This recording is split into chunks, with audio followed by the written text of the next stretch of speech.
Shalom, shalom. Tenemos aquí un estudio en Primera de Samuel, ah, capítulo 17.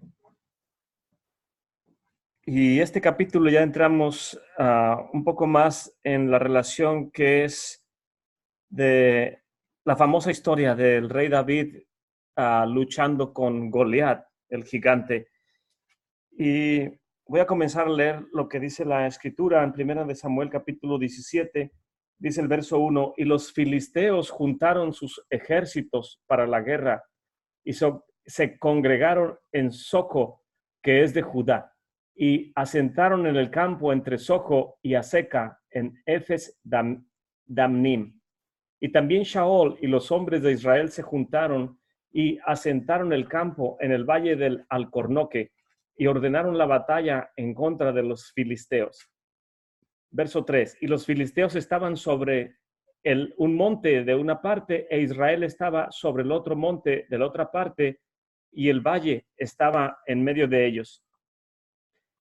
Y salió entonces un varón del campo de los filisteos entre los dos campos, el cual se llamaba Goliat de Gad, y tenía de altura 6 codos y un palmo, y traía un almete de acero en su cabeza, e iba vestido con corazas de planchas, y era el peso de la coraza 5,000 ciclos de metal, y sobre sus piernas traía grebas de hierro y escudo de acero a sus hombros.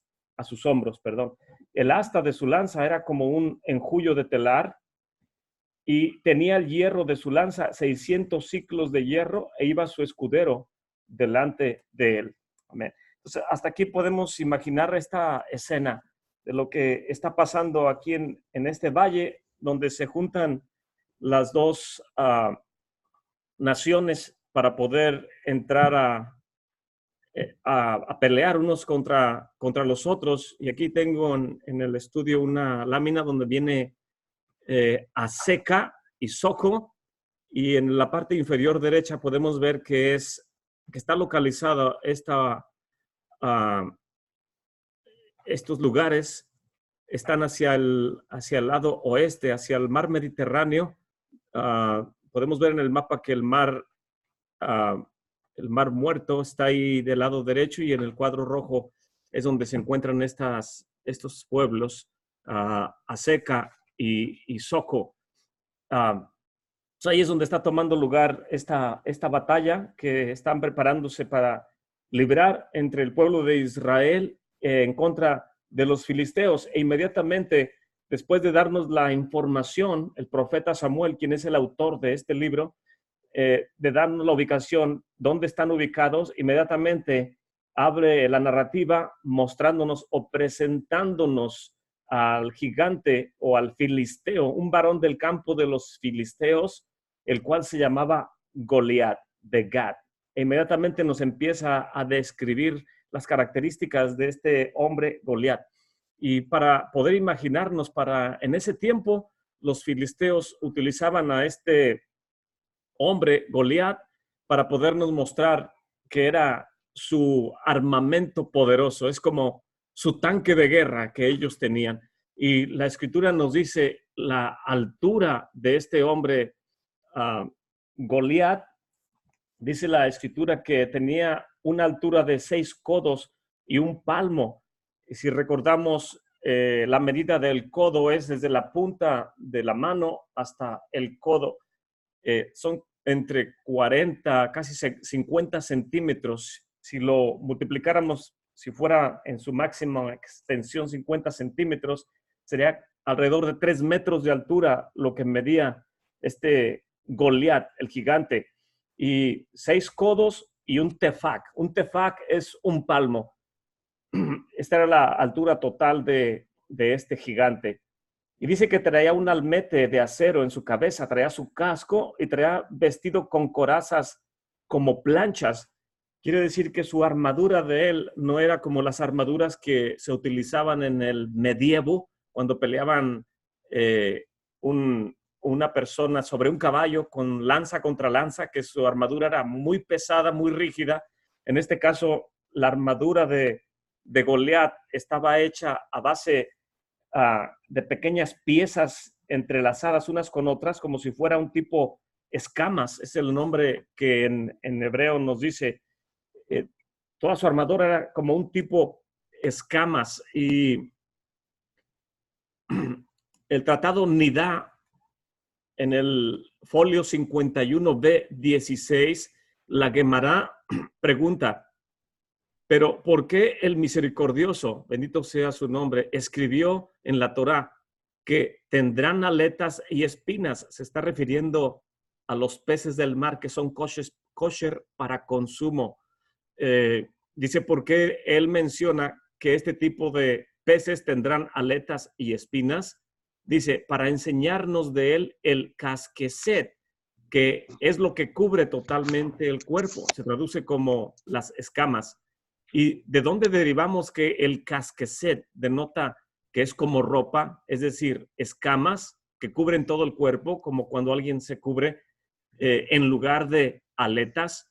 Y la misma Guemará contesta en el tratado Nidá. Dice, lo derivamos de un verso, ya que está escrito acerca de Goliat el filisteo. Y dice, y fue vestido con una capa de correo. Entonces, esta capa de correo que nos narra aquí la escritura, con la cual él estaba, dice, corazas de planchas, es lo que dice el verso 5, y tenía un peso de 5,000 ciclos de metal, que si lo traducimos en kilos, dice, fue vestido con corazas de plata, era el peso de las corazas 5,000 ciclos de bronce. Creo que cada shekel es alrededor de 17 gramos, que si lo traducimos a kilos sería cerca de 800 kilos, lo que traía cargado este gigante cubriendo su cuerpo. Y sobre sus piernas traía grebas de hierro y un escudo de acero a sus hombros. El asta de su lanza era como un rodillo de telar, y tenía el hierro de su lanza 600 ciclos de hierro, que es alrededor de 102 kilos lo que pesaba su lanza. Y podemos ver casi una tonelada de este tanque de guerra traía cargando todo eso. Más adelante el versículo también nos dice que traía su escudero. El verso 7 dice, e iba su escudero delante de él. Y sabemos que antiguamente el escudero que iba enfrente del guerrero, o en este caso del soldado, tenía que traer un escudo que cubriera la mayor parte, si no es que todo el cuerpo del soldado. Y el soldado iba guiando al escudero y le iba diciendo, sigue hacia adelante, porque el escudero, tal vez por mirillas del escudo, puede ir viendo un poco a dónde caminar para no tropezar, pero el soldado es el que le va guiando, va diciendo, sigue hacia adelante, detente a tu derecha, a tu izquierda. Entonces, para el pueblo de Israel era sumamente difícil tratar, aunque fueran muchos, de atacar a este gigante, porque con lanzas o con dagas o con espadas, ¿qué tanto daño podrían causarle a su escudo y a su armadura que él traía?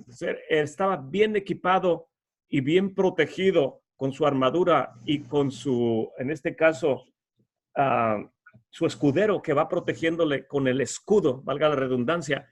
Y su escudero no es precisamente como la historia de Don Quijote. Su escudero no era bajito como Sancho Panza, seguramente era mínimo de la altura de este gigante para poder cubrirlo y protegerlo con el escudo delante de él.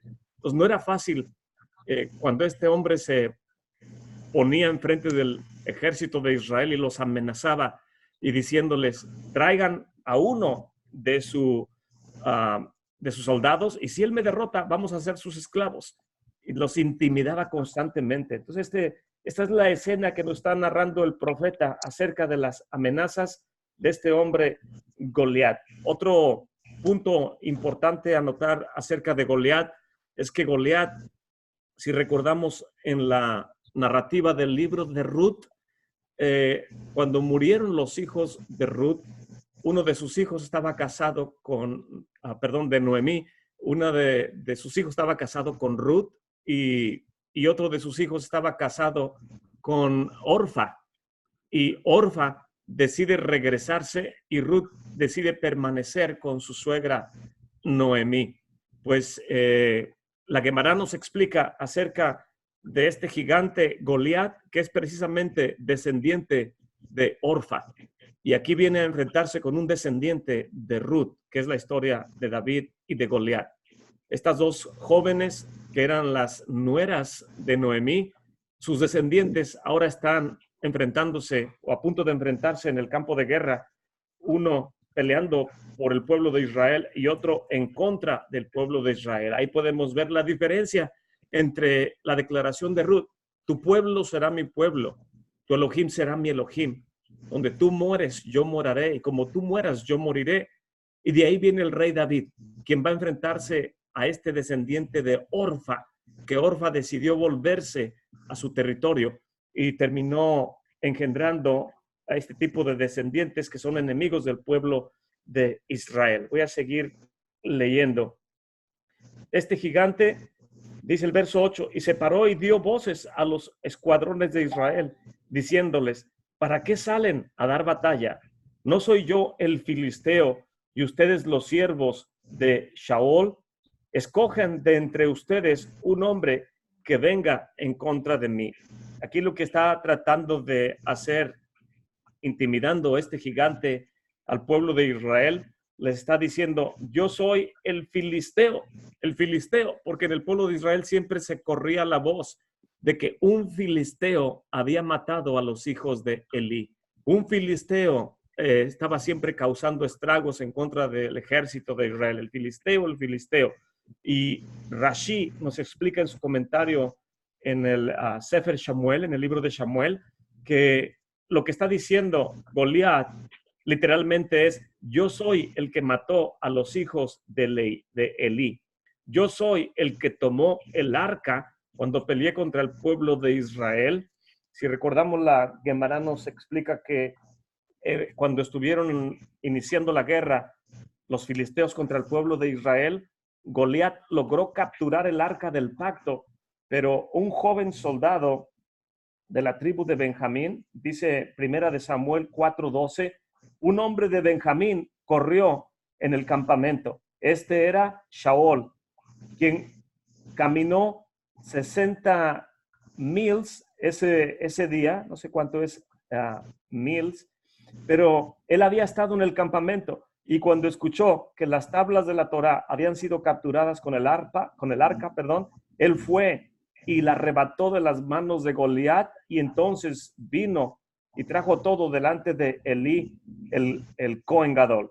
Esto viene en el Midrash Shamuel de Buber, en el capítulo 11, verso 1. Y de esta manera podemos ver que Goliat tenía algo en contra de Shaol.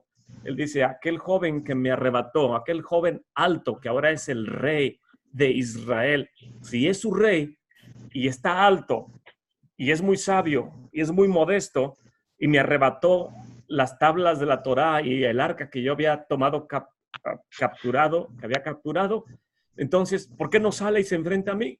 Que se enfrente a alguien de ustedes como Shaol. Si se enfrenta a él conmigo y nos vence, seremos sus esclavos, pero si los vencemos, ustedes van a ser nuestros esclavos. Y esto es lo que está empujando este gigante, diciéndole: ustedes son esclavos de ese debilucho que no quiere enfrentarse a mí. ¿Me tiene miedo? Nada más denme un hombre, que un hombre de ustedes se enfrente a mí y podemos solucionar este problema. Y los estaba tratando de intimidar constantemente este gigante. Goliat tenía algo en contra directamente de Shaol, y también la Gemara nos explica que tenía no solamente algo en contra de Shaol, sino que también tenía algo en contra del Eterno, bendito sea su nombre. La Escritura nos dice que a nuestro Padre, bendito sea Él, también se llama, o Él mismo se le llama en la Escritura, varón de guerra, Ish Mulhamá. Un varón de guerra es el Eterno. Él es un varón que pelea nuestras batallas. Y este hombre, Goliat, no tenía respeto en contra del creador del universo, bendito sea su nombre. Retaba a todos, retaba al varón de guerra, que es el creador, retaba a Shaol, quien era el rey de Israel en ese tiempo, pero también estaba retando, dice: entréguenme un hombre. Otra opinión de la Gemara nos dice que ese hombre al que él estaba buscando era Yishai, el padre de David. ¿Por qué? Porque era bien conocido en ese tiempo que Yishai era un hombre anciano, ya lo habíamos leído en Primera de Samuel, y Yishai era entrado en años, y donde quiera que él iba, recordemos que es uno de los 4 personas que menciona la Gemara que nunca pecó en toda su vida, era un varón recto, un varón justo, alguien que estudiaba la Torá, y donde quiera que él iba, siempre iba un grupo de personas rodeándolo. Siempre las personas querían escuchar enseñanzas de sus labios, querían aprender la Torá de los labios de él, y era un varón en el pueblo de Israel muy respetado y muy querido. Y aquí la Gemara nos dice, hay 3 maneras de entender que cuando Goliat estaba, en este caso, tratando de intimidar al pueblo de Israel, ¿qué es lo que hacía? Dice, envíen a su varón. Una de esas opciones es que esté retando al Eterno, que él es varón de guerra. Otra opción es que estaba retando al rey Shaul. Y otra de ellas es que está retando al más reconocido de los líderes de Israel, en este caso, que es Yishai. Está diciendo, envíen a ese hombre, al padre de David. Y Yishai ya era anciano, pero era muy respetado. Y el Eterno, bendito sea su nombre, dice la Gemara que es como si le hubiera contestado, no voy a ir yo a pelear contigo, ni tampoco va a ir Shaul de la tribu de Benjamín, ni tampoco va a ir Yishai al anciano que tú estás tratando de ser irrespetuoso juntamente con mi nombre, sino te voy a enviar al hijo. Te voy a enviar al hijo de Yishai. Te voy a enviar aquel que protege a la tribu de Benjamín, al hijo de Yishai. ¿Y qué es lo primero que nos viene a la mente cuando escuchamos al hijo de Yishai? La mente teológica tradicional no interpreta bien esas frases o esas palabras, pero cuando celebramos el Shabbat, tengo aquí conmigo el Sidur de Art Scroll, y aquí en el Sidur de Art Scroll, cuando empezamos el Shabbat el viernes por la noche, vamos a la sección que se llama Kabbalat Shabbat, que es la recepción del Shabbat. Y comenzamos a leer el Salmo 95, en la víspera de Shabbat, con Lehu neranena le Adonai, neria letzor Yeshuanu, nekadmat bana betoda, betzimerot. Vengan, cantemos a Hashem, clamemos a la roca de nuestra Yeshua. Salmo 95, el 96, el 97, el 98, el 99 y el 29, Mismor David. Inmediatamente después de estos salmos introductorios para la recepción del Shabbat, viene un canto muy conocido por todos nosotros que comenzamos a cantar. Lejai dodi likrat kala penei Shabbat mekabela. Ven, amado mío, al encuentro de la novia. Démosle la bienvenida al Shabbat. Cuida y recuerda en un solo pronunciamiento. El Elohim único nos hizo escuchar.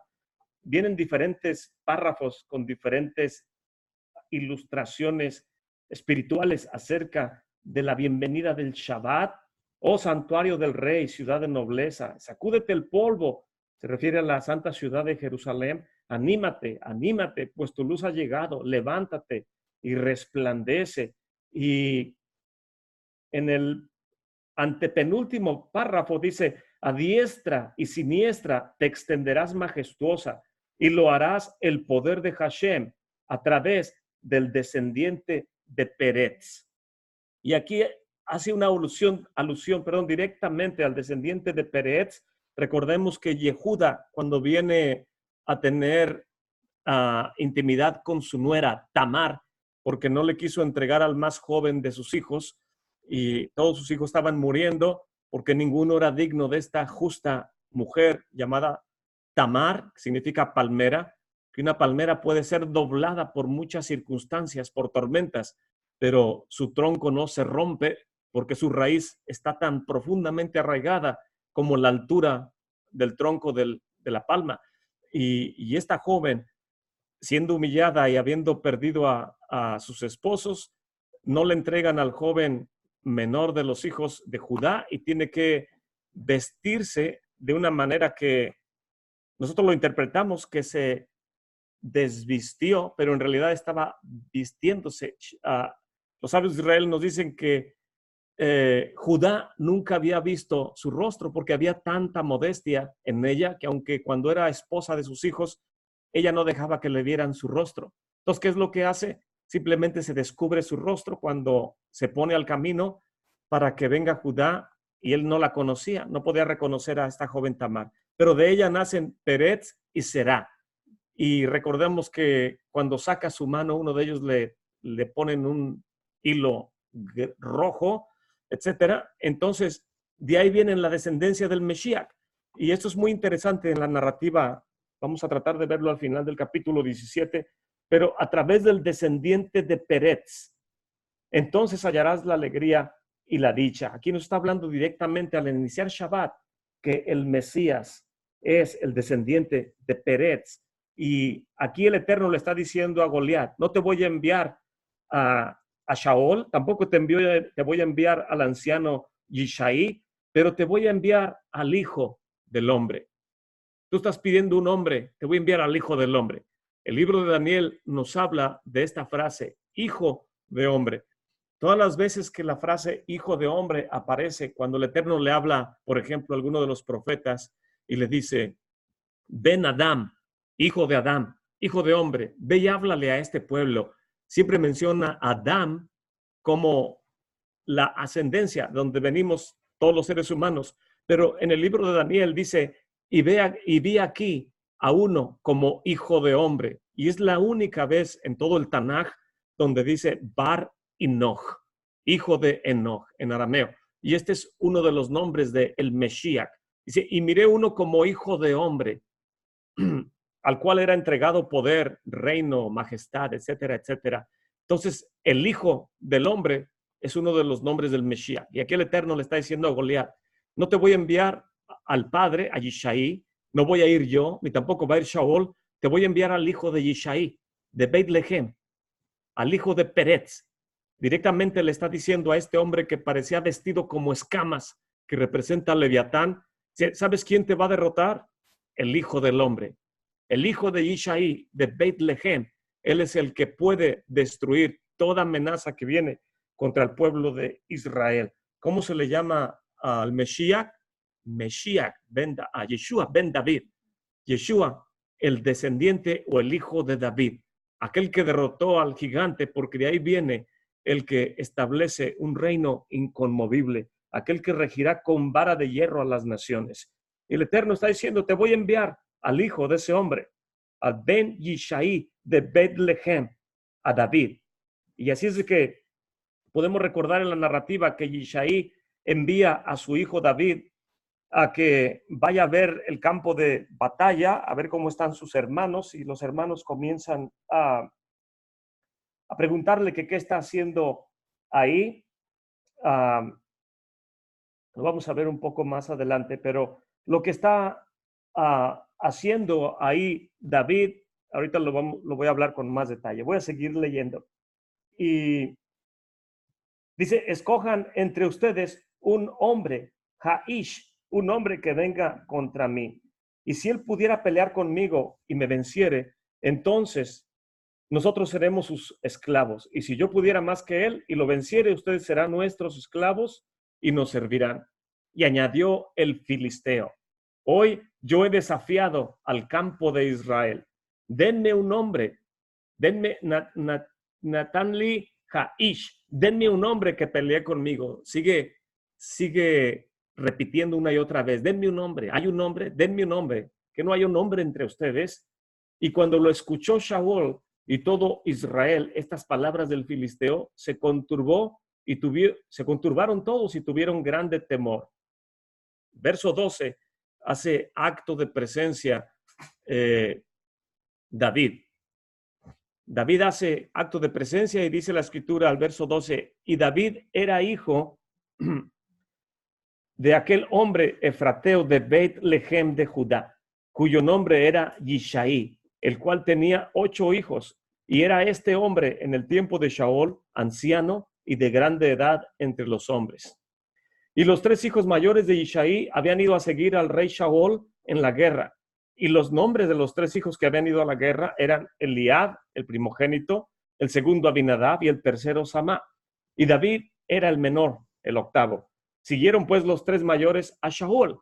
Aquí nos está diciendo la escritura lo que la Gemara recalca, que donde quiera que iba el rey a pelear o a establecer el ejército, la familia de Yishai de Beit Lehem, representada por los 3 hijos mayores, siempre andaban con el rey, dispuestos a dar su vida por la nación de Israel. Siempre iban acompañándolo, es lo que nos dice la escritura. Verso 15. Sin embargo, David había ido y vuelto de con Shaul para apacentar las ovejas de su padre en Beit Lehem. Recordamos que ya había sido llevado con el rey para que le estuviera sirviendo al rey en el palacio. Pero cuando tenía tiempo, iba y cuidaba su rebaño. Por eso el Eterno lo escogió a él, porque sabe cómo cuidar una oveja. Y verso 16. Venía pues aquel filisteo, ya no menciona la escritura su nombre, el filisteo, Ish Filistí, por la mañana y por la tarde, durante 40 días. Los sabios de Israel nos comentan, ¿por qué durante 40 días, al amanecer y al atardecer, está este hombre intimidando al pueblo de Israel? ¿Por qué no los intimidaba al mediodía? ¿Por qué no los intimidaba a cualquier hora? ¿Por qué precisamente al levantarse y al acostarse o al atardecer? Al amanecer y al atardecer salía y hacía actos de presencia y comenzaba a abrir su boca a vociferar en contra del Eterno y en contra del pueblo de Israel. Los sabios de Israel nos comentan que la escritura, aquí el profeta está haciendo hincapié acerca de estos 2 horas del día, en la mañana y en la tarde. Y la Gemara dice, ¿por qué en la mañana y en la tarde? Porque es la hora de decir el Shema. Y el Shema es la oración de identidad del pueblo de Israel. Cuando nos levantamos, cubrimos nuestro rostro. Algunos cubren su rostro con toda la mano así, y algunos otros hacen la forma de la Shin, del nombre del Todopoderoso, la Shin del Shaddai. Y hace uno el Shema y se cubre la cara y dice, Shema Israel, Adonai Eloheinu, Adonai Echad. Y luego decimos la siguiente frase, Baruch Shem Kivod Malchuto Leolam Baed. Escucha Israel, Adonai nuestro Elohim, Adonai uno es. Y la siguiente frase es, y bendita sea la gloria, Baruch Shem Kivod, de su reino, por siempre y por toda la eternidad. Y cada vez que el pueblo de Israel tiene que proclamar la identidad, quiénes somos y en qué creemos, venía este gigante a intimidarlos para que no dijeran el Shema, para que no tuvieran una conexión con el Eterno y quiénes son o quiénes somos el pueblo de Israel. Lo que él quería era quitarnos nuestra confianza en la identidad que tenemos, nuestro servicio al Eterno que hacemos todas las mañanas al levantarnos de cumplir sus mandamientos. El Shema está basado en la ley oral y en la ley escrita. Cuando Génesis 49 está en su lecho de muerte nuestro padre Jacob y manda a traer a sus hijos y les pregunta que cómo han andado en su vida, cómo se han comportado. Y ellos le contestan, Shema, escucha a Israel, Adonai Eloheinu, Adonai Echad. El Señor nuestro Elohim, el Señor uno es. Y él contesta, Baruch Shem Kivod Malchuto Leolam Baed. Bendita sea la gloria de su reino por siempre y para siempre, que mis hijos caminan en la observancia de los mandamientos. Y este filisteo no quería que se pronunciara el Shema. El Shema consta de 12 palabras. Shema, Israel, Adonai, Eloheinu, Adonai, Echad. Las primeras 6 palabras. Y las segundas 6 palabras, Baruch Shem Kivod Malchuto Leolam Baed. En total son 12 palabras. La noche tiene 12 horas. El día tiene 12 horas. Son 12 tribus de Israel. Son 12 meses del año, etcétera, etcétera.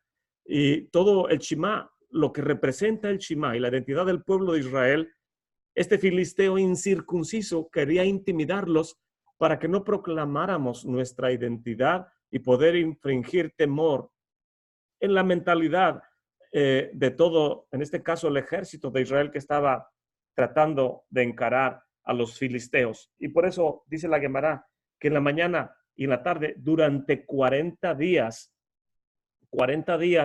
es el tiempo de gestación de un bebé en el vientre de su madre, en el sentido que al día 40 ya es considerado ya el alma viene al feto, ya es considerado un ser viviente, un ser humano, y este hombre quería intimidarlos para que no se formara una identidad en el pueblo de Israel. Verso 17, y dijo Yishaí a David, su hijo, toma ahora para tus hermanos una efa de este grano tostado y estos 10 panes, llévalo presto al campamento a tus hermanos. Llevarás asimismo estos 10 quesos de leche al capitán y cuida de ver si tus hermanos están buenos y toma prendas de ellos. Los sabios de Israel nos dicen que el capitán era Jonathan, el hijo de Shaol. Verso 19.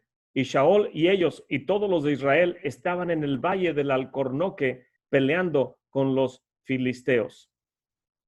Los sabios de Israel nos narran también en el verso 17, toma ahora para tus hermanos una efa y estos 10 panes. Y cuando David llega ahí, ¿cuál es la razón que los manda a Yishaí? En este caso a David lo manda porque lo que quiere es lo que es tradicional en el ejército de Israel, algo que instituyó el rey David desde aquellos tiempos, ya se había instituido que por medio de Yishaí, de Beit Lehem, nombre muy sabio que nunca pecó, que todo soldado que saliera a la guerra tenía que otorgarle una carta de divorcio a su esposa, porque si llegaba a perder su vida en la guerra, tenía que esta mujer estar protegida.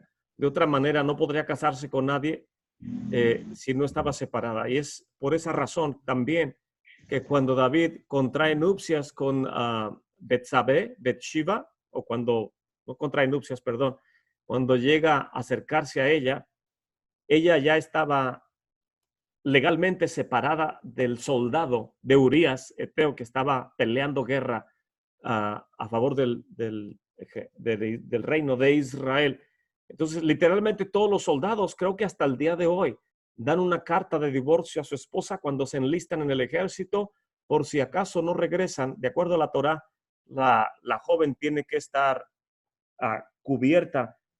Y lo que Yishaí manda es, ve con tus hermanos que te entreguen la carta de divorcio porque la batalla parece que va a arreciar y si llegan a perder su vida, sus esposas tienen que poder tal vez tener la opción de volverse a casar con otro varón. Y estuvo David ahí llevando lo que le encargó su padre y eso es lo que nos está diciendo la narrativa. Voy a continuar leyendo.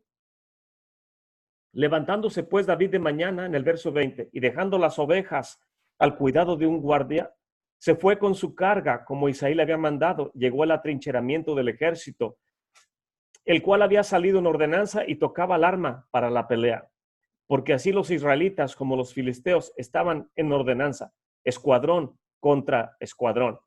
Y David dejó de sí la carga en mano del que guardaba el bagaje y corrió al escuadrón. Y llegando que hubo, preguntaba por sus hermanos si estaban bien. Y estando él hablando con ellos, he aquí aquel varón que se ponía en medio de los dos campos, aquel Ish, que se llamaba Goliat, el filisteo de Gat, salió de entre los escuadrones de los filisteos y habló las mismas palabras, las cuales las escuchó David. Y todos los varones de Israel que veían a aquel hombre huían de su presencia y tenían grande temor. Y cada uno de los de Israel decía, ¿no habían visto a aquel hombre que ha salido? Él se adelanta para provocar a Israel. Al que le venciere, el rey le enriquecerá con grandes riquezas, le dará su hija y hará franca la casa de su padre en Israel. En otras palabras, el que venza a ese gigante, el rey Shaol lo va a enriquecer, le va a dar grande riqueza. No solamente eso, le va a dar su hija como esposa. Y no solamente eso, va el gobierno de Israel mantenerlo de por vida. Qué atractivo es todo eso, ¿verdad? Te dan esposa, te mantienen de por vida y te hacen rico. Al que venza a ese gigante, eso es lo que Shaol está diciendo. El que acabe con este, tiene su vida ya asegurada, sacó la lotería. Entonces David habló a los que estaban junto a él diciendo, ¿qué harán al hombre que venciera a este filisteo y quitara el oprobio de Israel? Y así comenzó David a preguntarle a todos los campamentos que estaban ahí del pueblo de Israel, ¿qué es lo que han dicho? ¿Qué es lo que han dicho que le darán? ¿Qué es lo que está haciendo David? Pregunta y pregunta. Si ya todos lo han escuchado durante 40 días repetidamente, las amenazas de Goliat. Y viene David nuevamente y les pregunta, ¿qué es lo que has dicho? ¿Qué dice Goliat? ¿Y qué ha dicho Saúl que le dará al que lo venza? Y les recalca, porque ¿quién es este filisteo incircunciso para que provoque a los escuadrones del Elohim viviente? Y el pueblo le respondió las mismas palabras y una vez, así se hará el hombre que venciere. Y David va con otro y le dice, ¿qué es lo que ha dicho Saúl que le dará? O lo hará rico, le dará a su hija y va a estar siempre, va a ser asegurada su vida de parte del reino de Israel. Y va y le pregunta a todos, asegurándose David que todos están conscientes cuál es el premio que se ha prometido al que venza a ese filisteo, para que no se intimiden. David le está diciendo, cobren ánimo, hay recompensa para el que venza a este filisteo. No escuchen las palabras del filisteo, escuchen las palabras del rey de Israel, que el que lo venza ya va a tener todo en su vida asegurado. Pero la gente no quería morir, los soldados no querían morir. Su corazón tenía más temor de las palabras del gigante que de las palabras del rey de Israel, en este caso del rey Shaul. Verso 28. Y cuando lo escuchó hablar Eliab, su hermano mayor, con aquellos hombres, Eliab se encendió en ira en contra de David.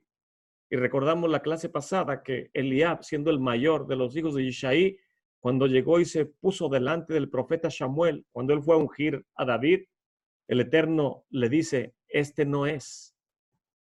Dice, porque tú ves la apariencia exterior, pero yo veo el corazón.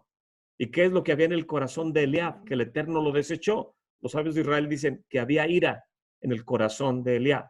Pero no es que era una persona iracunda, que se enojase cada instante, cada momento, estuviera nada más vociferando, levantando los brazos y reclamando, siempre molesto. No, en realidad era de buen carácter. Lo único que el Eterno no le gustaba para que él fuera rey de Israel es que era impaciente. Y su impaciencia rayaba en enojo algunas veces. Y aquí podemos ver cómo él le contesta a David. Eliab se llenó de ira en contra de David y le dijo, ¿para qué has descendido acá? ¿Y a quién has dejado aquellas pocas ovejas en el desierto?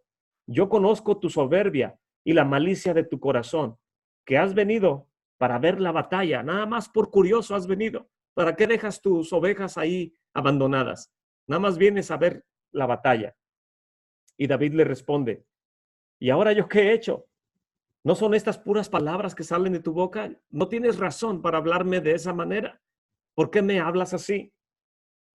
Y esto que David ya había sido ungido como rey delante de todos sus hermanos, y aún así ellos no le estaban respetando como rey, que él era de Israel. Verso 30. Y se apartó de él hacia otros y habló lo mismo, y todos le estaban respondiendo lo mismo. Y David seguía preguntándole a todo el ejército, ¿qué es lo que el rey ha dicho? Él ha prometido que les va a dar riquezas a su hija y de por vida lo va a mantener. Y a todos le está preguntando, tengan ánimo, no escuchen a este filisteo, quiere intimidar, quiere quitarnos nuestra identidad, no quiere que obedezcamos, no quiere que digamos el Shema, que no solamente son 12 palabras, también son 248 letras que forman el total de los tendones del cuerpo.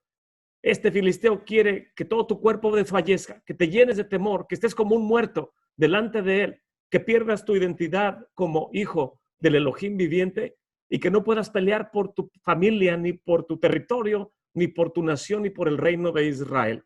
Y David está pregúntele y pregúntele a todos lo mismo y todos le contestaban lo mismo. Todos tenían miedo. Verso 31. Y fueron oídas las palabras que David había dicho, las cuales como refiriesen delante de Shaul, dijo Shaul, ¿quién es ese preguntón que anda ahí? Tráiganmelo aquí cerca. Y cuando se lo trajeron, dijo David a Shaul, no desmaye ninguno a causa de él. Tu siervo irá y peleará contra este filisteo. Y dijo Shaul a David, no podrás ir tú contra aquel filisteo para pelear con él, porque tú eres un mozo. Toda la gente siempre pinta a David como un jovencito de que todavía no ha hecho ni siquiera su bar mitzvah. Parece como si fuera apenas de 11, 12 años, que va y pelea contra este hombre gigantesco. Pero los sabios de Israel nos dicen que David tenía cerca de 28 años aquí en este momento de la batalla. Pero el rey Shaol lo que le está diciendo, dice, en realidad eres un joven, eres inexperto, tú eres un pastor, no tienes ninguna experiencia en la batalla, no eres un soldado, nunca has sido adiestrado para la batalla, no tienes ninguna oportunidad de vencer a este, porque eres mozo y él es un hombre de guerra desde joven. Los sabios dicen que posiblemente tenía cerca de 40 años Goliat. Y si Goliat, un hombre de 40 que había matado a cientos y docenas del pueblo de Israel, aquí le está diciendo el rey Shaol, no tienes ninguna oportunidad de pelear contra este experimentado tanque de guerra de los filisteos y tú eres un pastorcillo de 28 años.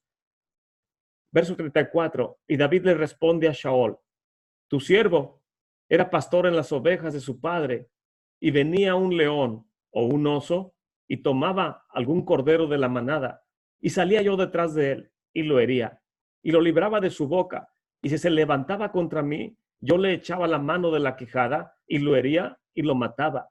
Fuese león, fuese oso, tu siervo lo mataba, pues este filisteo incircunciso será como uno de ellos porque ha provocado al ejército del Elohim viviente. Aquí David se llena de fortaleza y está diciéndole al rey Shaol, cuando pastoreo a mi ganado, viene un oso o viene un león y yo voy y rescato mis ovejas, se las quito, si es necesario, del hocico de los animales y los mato. En otras palabras, el Eterno me ha estado entrenando con osos y con leones, con bestias salvajes durante toda mi juventud y me ha hecho un joven fuerte, porque David era un hombre muy fuerte, no era tan alto como Goliat en este caso, era de hermoso parecer, pero era un hombre muy fuerte. Los sabios de Israel nos narran que cuando él ya reinaba en sus aposentos, en sus oficinas, cuando venían reyes de otras naciones, miraban la colección de arcos que tenía el rey David en sus muros.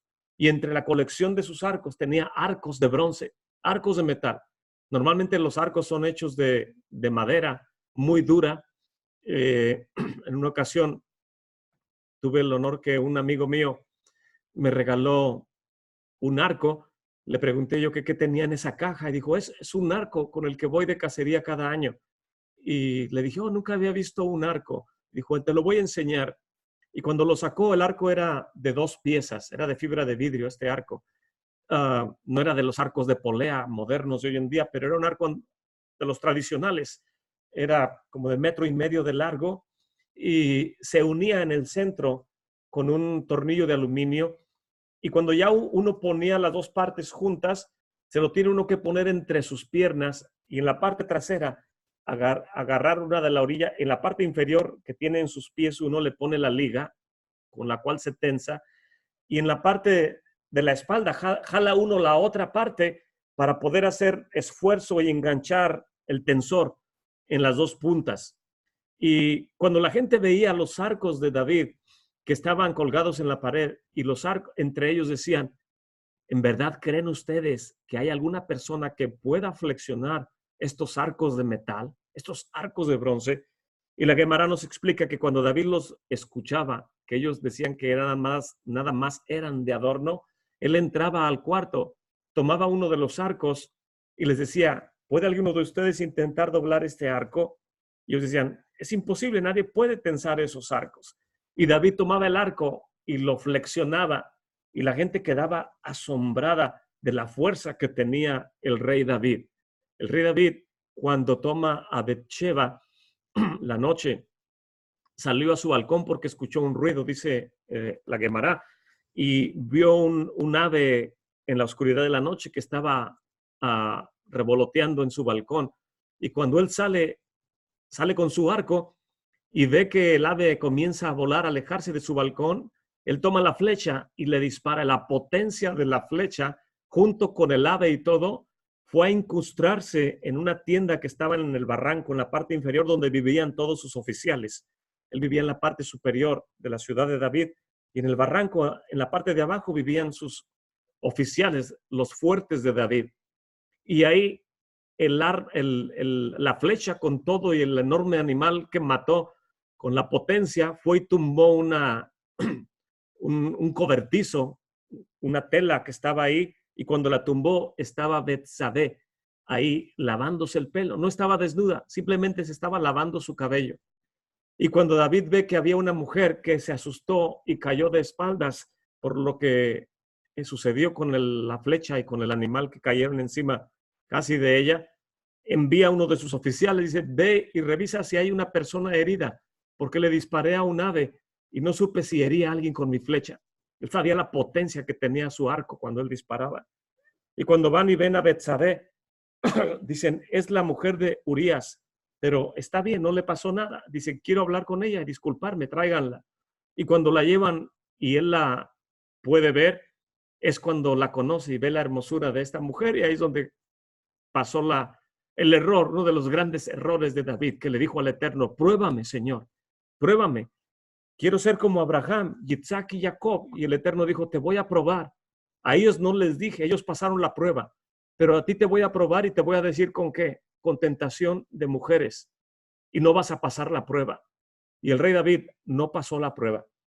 Pero bueno, son otros detalles. El caso es que David con su fuerza podía tensar, como dicen los salmos, el arco de bronce y podía aquí en su juventud pelear contra el oso y contra el león, lo que el Eterno estaba haciendo, preparándolo para poder pelear contra ese hombre león, contra ese hombre oso corpulento, enorme y fiero que era Goliat. Y David no dudó al verlo. Dice, si he derrotado osos y leones fieros y corpulentos, lo más seguro es que el Eterno, en su misericordia, pueda entregarme a este filisteo incircunciso en mis manos y levantar el ánimo y la honra del pueblo de Israel.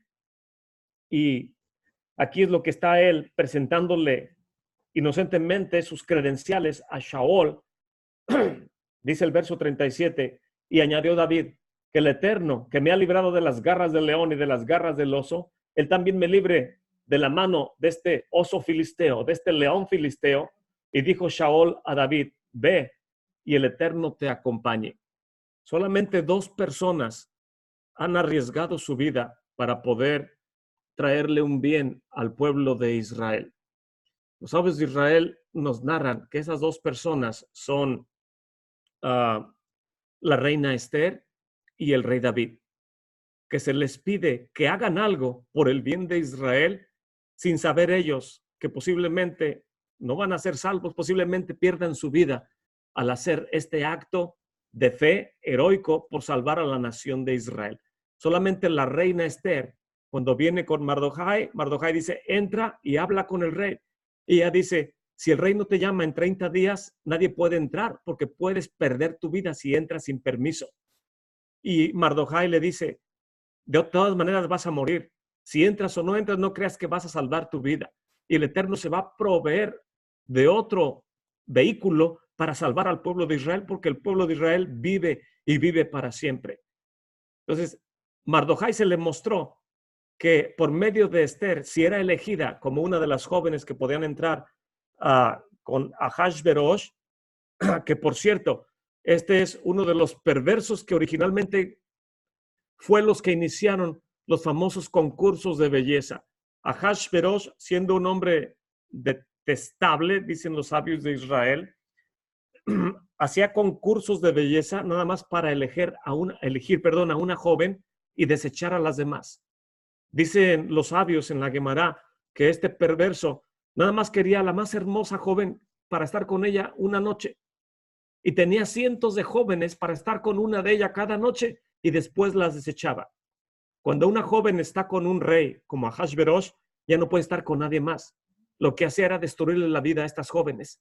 Ya no podían casarse con nadie más. Simplemente el resto de sus días tenían que estar alrededor en el palacio, platicando entre ellas, pero ya no podían tener hijos. Ya no podían casarse con nadie más. Les destruía la vida a este perverso. Y eso es lo que hacen los tiempos modernos en estos concursos de belleza, siguiendo lo que Ahasverosh hacía, viendo a ver cuál joven es de buen parecer, nada más para deleitar la vista de estos perversos. Pero en el caso del rey David, él no hacía eso, lo vamos a ver más adelante. Que por cierto, estoy tratando de preparar con el favor del Eterno Primera de Reyes, capítulo 1, que comienza con la muerte de David y la institución de Salomón en el trono. Y ahí podemos ver la cantidad de esposas que le es permitida tener a un rey de Israel, muy diferente a lo de los de las naciones y su comportamiento. Y solamente el rey David y la reina Esther tuvieron que arriesgar sus vidas por el bien del pueblo de Israel. Cuando llegó el tiempo de actuar, es momento de actuar, y Mardochai le dice a la reina Esther: no creas que te vas a salvar. Si no lo haces, es el momento de actuar. Uno de los sabios en los dichos de los padres dice, creo que es el Rabí Hillel, dice: si no soy yo, ¿quién lo hará? Y si no lo hago ahora, entonces ¿cuándo? Quiere decir que el momento de actuar, cuando el Eterno nos pone una tarea, no debemos de tardarnos en hacerlo, porque es la oportunidad para el bien de nuestra familia, el bien de nuestra alma, o para el bien de nuestra comunidad, o para el bien del pueblo de Israel.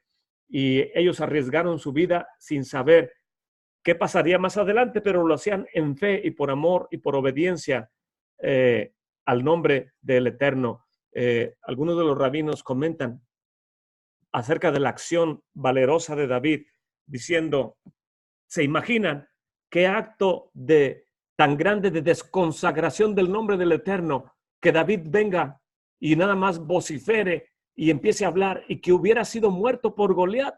El nombre del Eterno iba a ser denigrado por causa de lo que habló este joven, pero David sabía en quién confiaba él.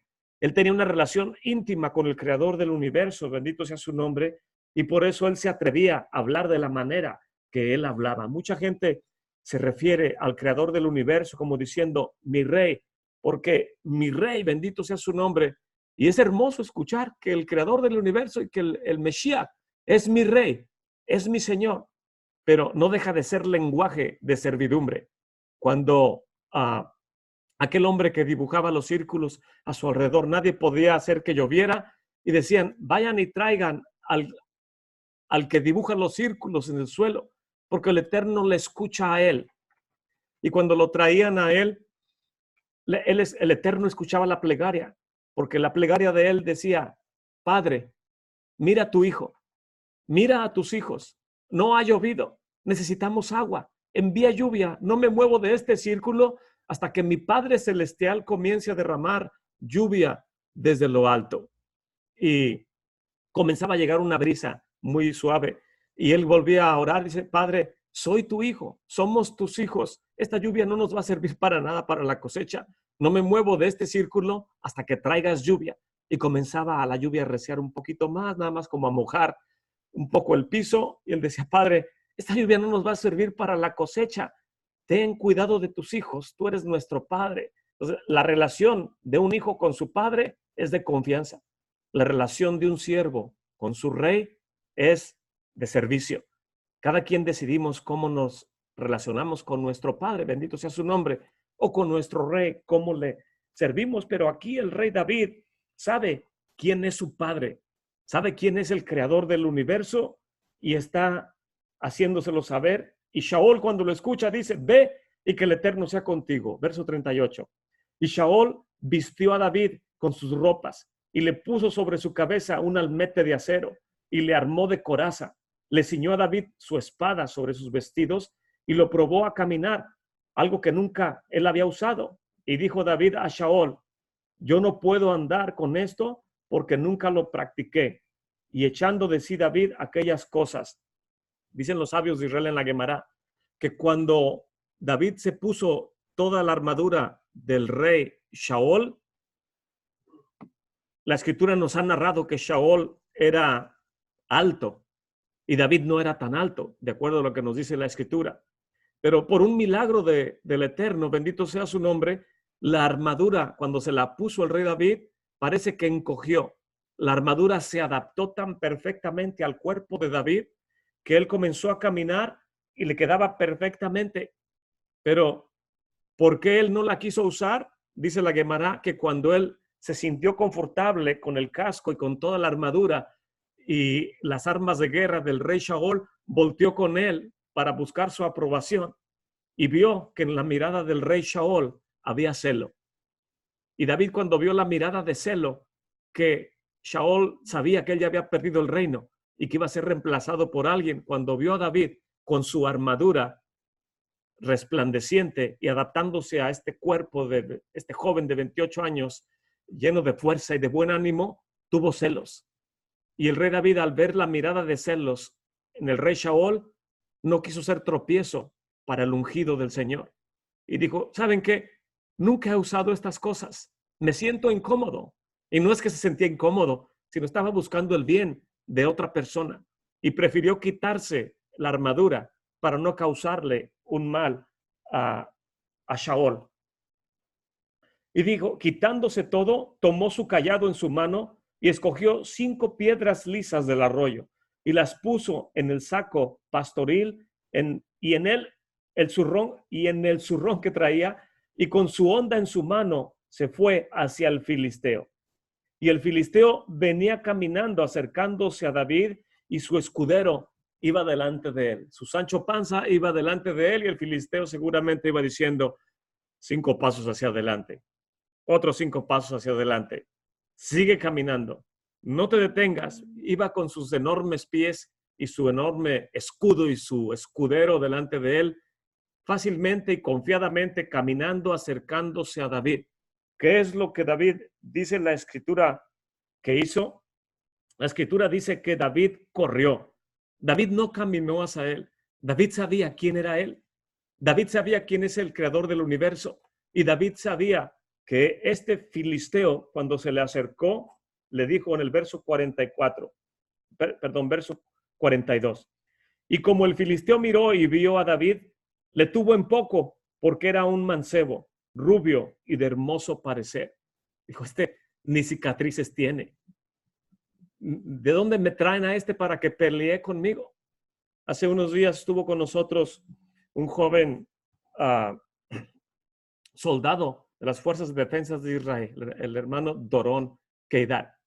Cuando usted ve a Doron Keidar, lo único que se imagina es que es un ejecutivo de alguna empresa aquí en Estados Unidos. De su apariencia, su sonrisa, su manera de hablar. Pero cuando empieza a explicar quién es él y que es un soldado a cargo de una unidad militar de las Fuerzas de Defensa de Israel, y su fervor de cómo explica, cómo defiende a su familia, a la nación y a la tierra de Israel, etcétera, etcétera, uno comienza a entender el celo que tiene un joven judío por la nación, por su familia, por el creador del universo, bendito sea su nombre. Y así David se puso delante de Goliat y dice Goliat, y este hombre, este joven guapo, sin ninguna experiencia, ¿qué viene a hacer aquí delante de mí?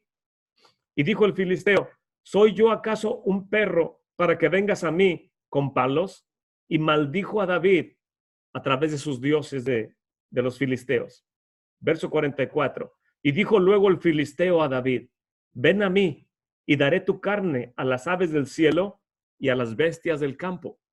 Nuestra traducción al inglés ni al español nos dice exactamente lo que dice esta frase, pero esta palabra, las bestias del campo, está haciendo alusión a las bestias domésticas, como por decir al buey o al cordero o a la cabra, etcétera. Le está diciendo, daré tu carne a las aves del cielo y a los animales del corral. Eso es lo que le está diciendo en el hebreo. Y cuando David escucha esto, le responde al filisteo, tú vienes a mí con espada, con lanza, con escudo, mas yo vengo a ti en el nombre de Adonai Sebaot. Me imagino al profeta Samuel cuando lo ungió, platicándole toda la historia de cómo él nació, de cómo él creció, cómo su madre no podía tener hijos y que para él pudiera ungir al rey de Israel primero tenía que haber un profeta, y que la madre del profeta oró y dijo, tú eres Adonai Sebaot, tú eres el Señor de las huestes, tú eres el que puede crear y hacer cosas y no me puedes dar a mí una criatura. Y los ángeles del cielo siempre mencionan que el Señor de los ejércitos, ellos mismos mencionan en la Kedushá, Kadosh, Kadosh, Kadosh, Adonai Sebaot, como dijo Ana, el Señor de los ejércitos, toda la tierra está llena de su gloria. Y David sabía eso. Y David le está diciendo a este filisteo, tú vienes con tu lanza, con tu escudo, mas yo vengo a ti en el nombre de Adonai Sebaot, el creador de todas las cosas, el Elohim de los escuadrones de Israel, al que tú has provocado, por causa de la cual el profeta Samuel nació, para ungirme a mí como rey de Israel, y este no es mi día de morir. Y si llego a morir, va a ser entregando todo en el campo de batalla, como dijo Dorón Keidar. Una cosa me voy a asegurar, de que los musulmanes, cuando vengan a querer hacer un acto en contra o quitarnos la vida, se van a acordar de quién fui yo hasta el momento, si es que el Señor quiere que yo fallezca. Pero me van a recordar los días que les resten de vida, dijo este joven soldado de las fuerzas de Israel. Y es lo mismo que David tiene esta actitud.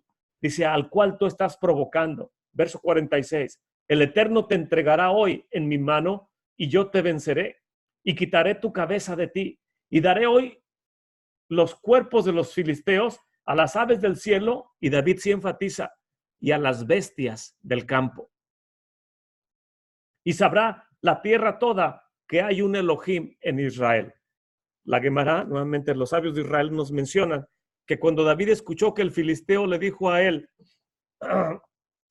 dice, te voy a entregar a las aves del cielo y a las bestias del corral, que cuando David escuchó esto, David dijo, Shelihu, mío es. No sabe ni lo que está pensando. Su cabeza ya está atemorizada. No logra entender por qué alguien como yo puede hacerle un frente, y ya eso es derrota para él. Está dudando.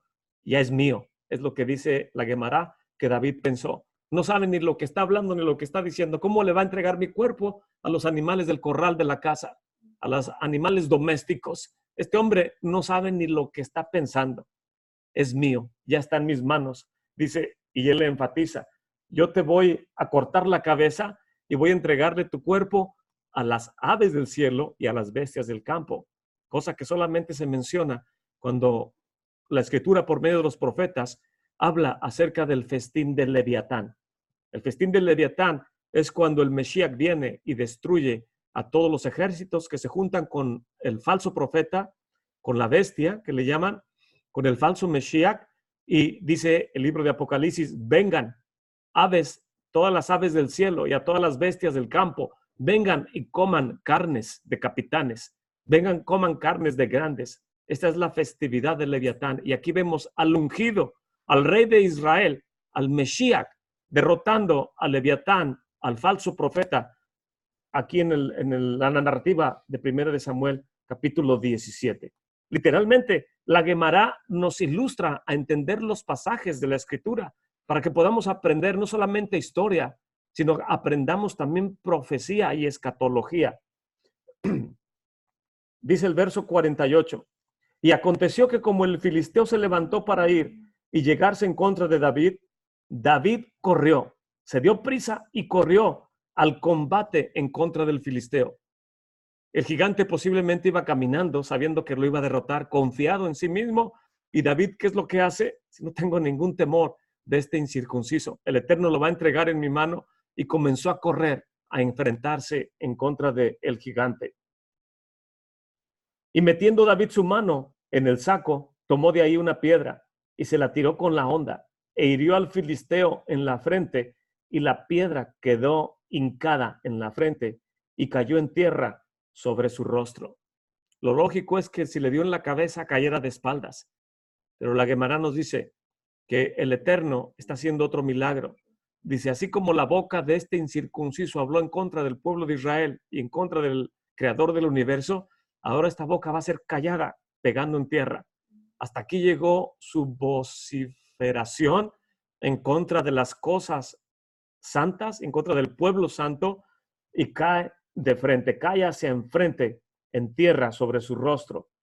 Verso 50.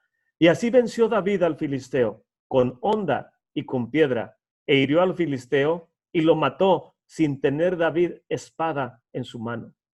Mas corrió David y puso sobre el filisteo encima, y tomando la espada del filisteo, la sacó de su vaina, lo mató y cortó con ella la cabeza. Y como los filisteos vieron a su gigante muerto, comenzaron a huir. Y se levantaron los del ejército de Israel y de Judá, dieron gritos y siguieron a los filisteos hasta llegar al valle, hasta las puertas de Ecrón. Y cayeron heridos de los filisteos por el camino de Seraim hasta Gad y Ecrón. Tornando luego los hijos de Israel de seguir los filisteos, despojaron su campamento.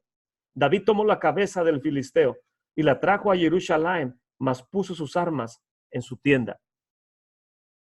Y cuando Shaol vio a David que salía a encontrarse con el filisteo, le dijo a Abner, el general del ejército: Abner, ¿de quién es hijo aquel mancebo?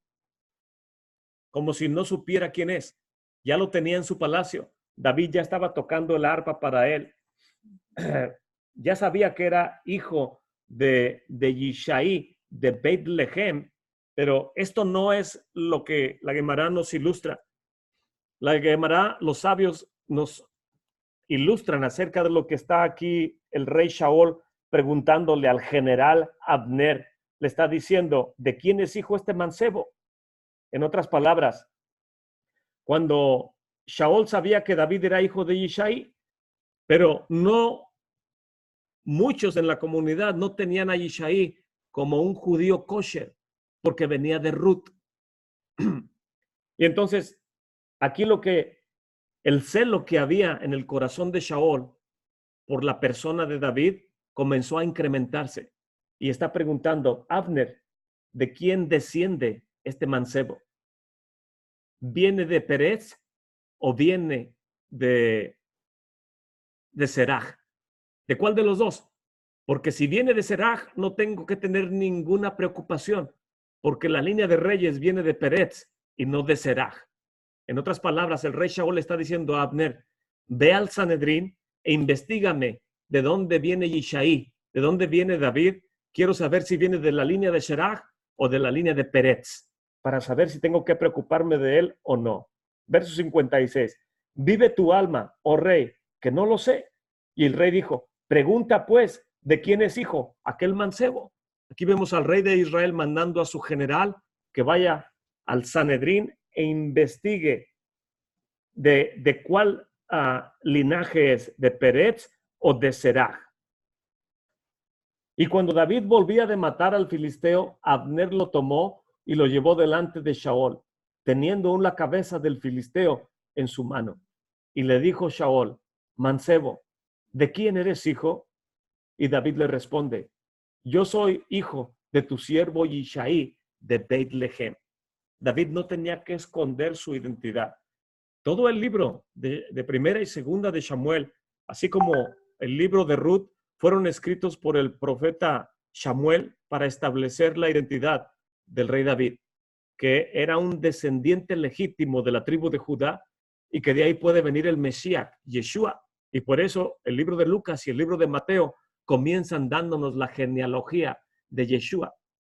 En otras palabras, el libro de Lucas y el libro de Mateo están íntimamente ligados a primera y segunda de Samuel, porque nos narran junto con el libro de Ruth de dónde viene el linaje de David, de dónde viene Yeshua, porque es el linaje de los reyes de Israel. Y la Gemara nos dice que cuando Abner va al Sanedrín, empieza a indagar de dónde viene la ascendencia de Yishai para asegurarse si es de Seraj o de Pérez por medio de Tamar.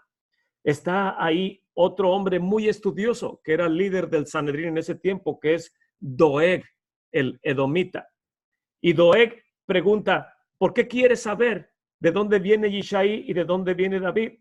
Mejor investiguemos primero si son legítimos descendientes de la tribu de Judá. No preguntes si son de Pérez o son de Seraj. Primero indaguemos si Pérez, que viene de Tamar, etcétera, etcétera, vienen de una línea kosher para que ellos puedan ser tenidos como miembros de la comunidad. Y Abner responde: pero Ruth es moabita. Y ya habíamos dicho que se refiere a moabitas y no a una moabita, a una mujer. En otras palabras, los que no salieron a darle pan y agua al pueblo de Israel fueron los varones y no las mujeres de Moab. Por lo tanto, no se está refiriendo a las mujeres, sino a los varones. Y Doeg responde, Abner dice, se refiere a los hombres, no a las mujeres. Y Doeg responde, tanto hombre como mujer son moabitas. ¿Cuál es el problema? Si Ruth era moabita y es contada entre los que no nos dieron agua, entonces no es parte del pueblo de Israel, aunque se haya casado con vos. Y este es el diálogo que están teniendo dos grandes estudiosos. Un general del ejército que tenía que ser estudioso en la Torá y este otro hombre que era líder del Sanedrín de ese tiempo. Y Shaol envía a Abner para que investigue y están viendo los archivos, están dialogando entre todos los sabios de Israel, moabita, pero no moabita. Y los moabitas no ayudaron, entonces no eran aceptos en el pueblo de Israel. Y además de eso contrataron a Bilam. Y Abner contesta, no podemos culpar a las mujeres, que debieron haber salido nada más los hombres.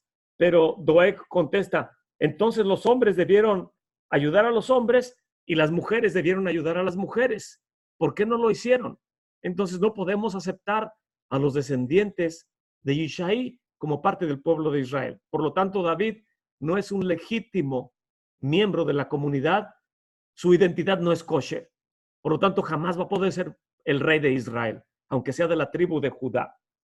Cuando ya estaban a punto de decretar a favor de Doeg, dice la Gemara que vino corriendo uno de los guardaespaldas de David, de nombre Abishai, y Abishai traía un documento que el profeta Samuel le había dado a guardar.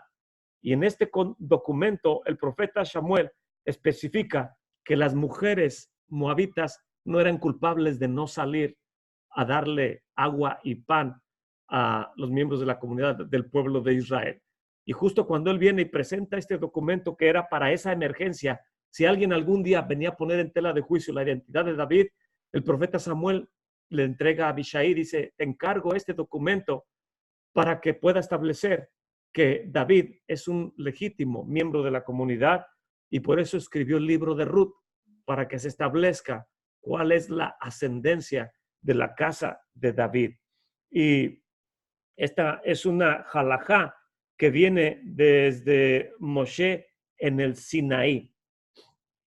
Y de esa manera se estableció que David era miembro de la comunidad. Y ahí Doeg le tiene que llevar las nuevas al rey Shaol, y el rey Shaol va a saber que David es de la tribu de Judá y que posiblemente ahora es el único candidato que puede quitarle el trono a su hijo Jonathan. En el capítulo 18, con el favor del Eterno, vamos a ver todo el desenlace y la actitud muy diferente de Jonathan cuando se da cuenta quién es David. Ahora, David, de ser un donadie, ahora ha brincado a las planas principales de los periódicos y todo el mundo sabe quién es David. Aún las jóvenes cantan, Saúl mató a 1000 y David a sus 10,000. Y ahora el celo de Shaol en contra de David se va a incrementar todavía más. Pero todo esto es muy interesante. Espero que le esté sirviendo a ustedes como me ha servido a mí para poder aprender acerca de el linaje de los reyes, en este caso de la casa de David, de donde viene el Mesías, de donde viene Yeshua y de donde el Eterno prometió establecer el reinado en estos tiempos postreros que puedan ser prontamente establecido en nuestros días.